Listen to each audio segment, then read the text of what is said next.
আমরা আমাদেরকে মনে রাখতে হবে আমরা বিগত ফ্যাসিস্ট আওয়ামী লীগের সরকার না, আমরা জনগণের ভোটে নির্বাচিত সরকার। আমরা আগামী দিন আবার জনগণের কাছে যেতে হবে, তাদেরকে ভোটেই তাদের কাজ করে জনগণের মন জয় করে আমাদেরকে কিন্তু নির্বাচিত হতে হবে। শুধু নির্বাচিত না, জনগণ এই 5 বছরের জন্য আমাদেরকে যে ভোট দিয়েছে সেই প্রত্যাশাটাকে আমাদেরকে পূরণ করতে হবে।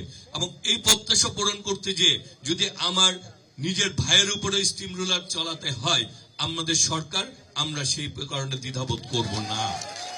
কারণ আমরা ওয়াদাবদ্ধ যে আমরা এমন কোন কর্মকাণ্ড করব না যার দ্বারা ঢাকা নয় বাংলাদেশের জনগণ, এই এলাকার জনগণ ক্ষতিগ্রস্ত হয়, শিক্ষার পরিবেশ ধ্বংস হয়। আপনি কারো যদি অন্য কোনো ব্যাপার সহযোগিতা লাগে করব, কিন্তু আজকের পর থেকে এই বাসায় যদি একটাও, এই আমি বলে দিচ্ছি, কালকে আমি আবার আসবো, আসার পরে যদি এখানে একটা সিলিন্ডার দেখে আমি নিজে সবগুলি সিলিন্ডার বের করে দিব। এই সিলিন্ডারগুলি এখানে কিছুই থাকবে না। এই ভবনটি ব্যবহৃত স্কুল প্রতিষ্ঠান, এখানে কোনো বাইরের ছেলেমেয়ে আসতে পারবে না, এখানে কোনো সিলিন্ডার থাকবে না।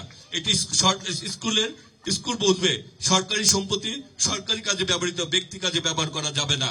AKS অর্জন করলো গিনেস ওয়ার্ল্ড রেকর্ডস। AKS আরেকটি কথা বলছি, আপনারা এই প্রতিষ্ঠান থেকে কিছু দাবি দাবা জানিয়েছেন।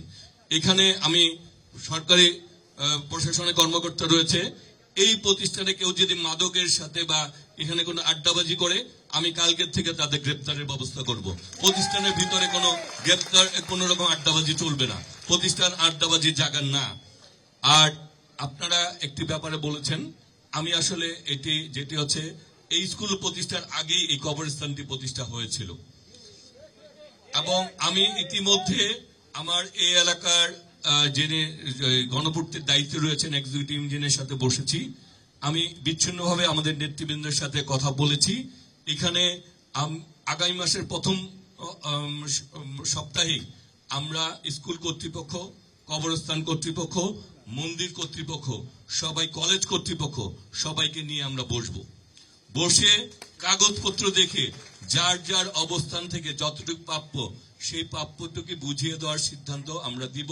তবে আমাদেরকে সরকারি কাগজপত্র দেখে, আপনাদের কাগজপত্র দেখে আমাদের এই সিদ্ধান্ত নিতে হবে এবং এই সিদ্ধান্তে আপনাদের সব স্কুল প্রতিনিধি, এলাকার প্রতিনিধি এবং কবরস্থানের প্রতিনিধি, মন্দির কর্তৃপক্ষ যারা রয়েছেন সবাইকে নিয়ে কাজটি করব।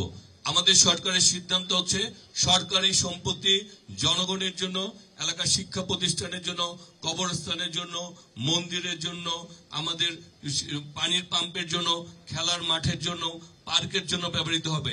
সরকারি সম্পত্তি ব্যক্তিগতভাবে লাভবান হওয়ার জন্য ব্যবহার করা আমাদের সরকারও দিবে না, আমরাও দিব না।